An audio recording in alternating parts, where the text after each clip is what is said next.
Това е Явор, аз съм Стела. Да. И сега ще ви покажем фигурата Front Turn in Tandem. Или предно завъртане, когато изпълняваме фигурата Back to Front.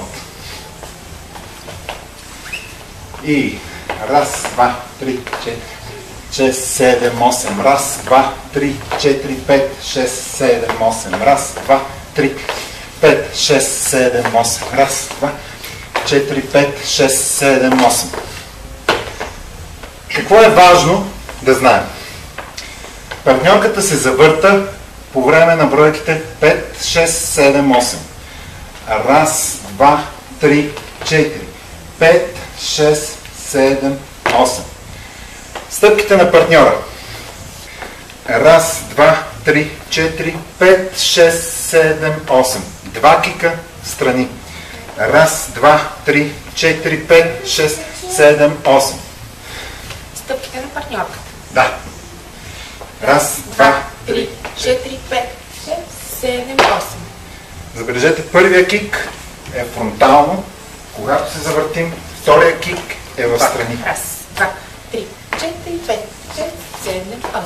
Раз, два, 3, 5, 6, 7, 8. Раз, два, 5, 6, 7, 8. Раз, два, 3. Така, какво е важно да споменем за повеждането на партньорката? Раз, два, 3, 4. Тук ръката остава отпред. Завъртаме партньорката над нейната глава и сваляме ръката долу. Раз, два, 3, 4, 5, 6, 7, 8. На 7-8 вече сме стопирали партньорката в позиция за изпълнение на back to front. Раз, два, 3, 4, 5, 6, 7, 8. Раз, два, 3. На 4 започвам. 7, 8. Раз, два, 3, 4, 5, 6, 7, 8. Раз, два, 3, 4, 5, 6, 7, 8. 3, 4, 5, 6, 7, 8. Раз, два, 3, 4, 5, 6, 7, 8.